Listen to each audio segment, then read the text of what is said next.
Okay, so Apple just announced 2 new tablets that are fairly controversial, so we're going to talk about them. This is the good and the bad of the iPad 10 and M2 iPad Pro. Let's go over the raw stats. First, let's talk about the iPad 10. Here are the raw stats. We get a new redesign that's fairly akin to the iPad Air with squared off sides and no more home button, which is a surprise because the leaks originally said we'd see the old screen and home button, but no, full redesign with new colors. Plus a new keyboard case sold separately. And with this redesign, we get a new landscape camera placement, which is much better for FaceTime and Zoom calls by having the camera on the longer side of the tablet. But despite its functionality, in my opinion, however, it does look a little wonky. But either way, thankfully, we've switched to USB-C. And there are a few smaller neat things added as well, which is quite nice. In fact, we do get quite a few good new features with this device, but also some questionable bad ones, starting with connectivity. So we did switch to USB-C, but we did not switch to the Apple Pencil 2, which means yes, we're still stuck with this. Oh my God. But instead for this year, it's got a dongle to connect with.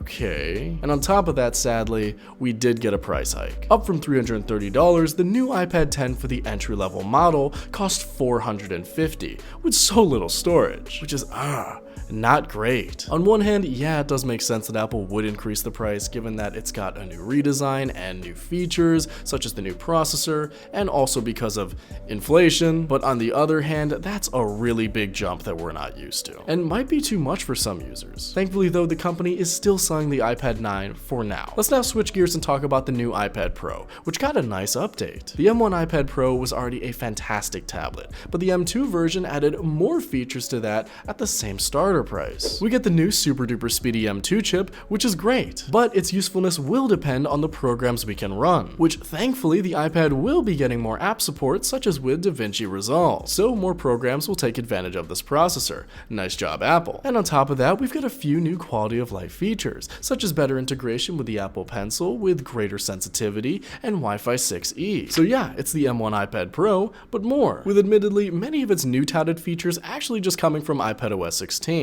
Notably. Now, I already know that there's some disappointment with this device. It's nothing crazy to draw hype or get anybody too excited about. And on top of that, it will probably have a price increase for some countries, so it's actually not the same for everyone. Which means, why bother? And yeah, for some people, is it even worth it? Which leads me to my perspective. Let's get on to my verdict. Right off the bat, it's clear why Apple did not make a whole event for the new iPads. Although both upgraded, the new tablets are not really groundbreaking for most people. They're nice, they're cool, but that's where things kind of stop. Much of the innovation was already expected, and Apple didn't really put too much spectacle into it, unlike with iPhone 14's Dynamic Island, which is actually a shame because the M2 chip in the iPad Pro is a big deal. But with these iPads, are they even worth the upgrade? Well, that definitely depends on who's asking. But putting aside some of the disappointment that many of us have felt, probably. If you really need an iPad badly and these cover all your boxes, then yeah, they're worth it. But again, they need to cover your boxes. And they also need to justify you just not buying the previous generation, which for the regular iPad is $120 less. So that's the big question to ask yourself.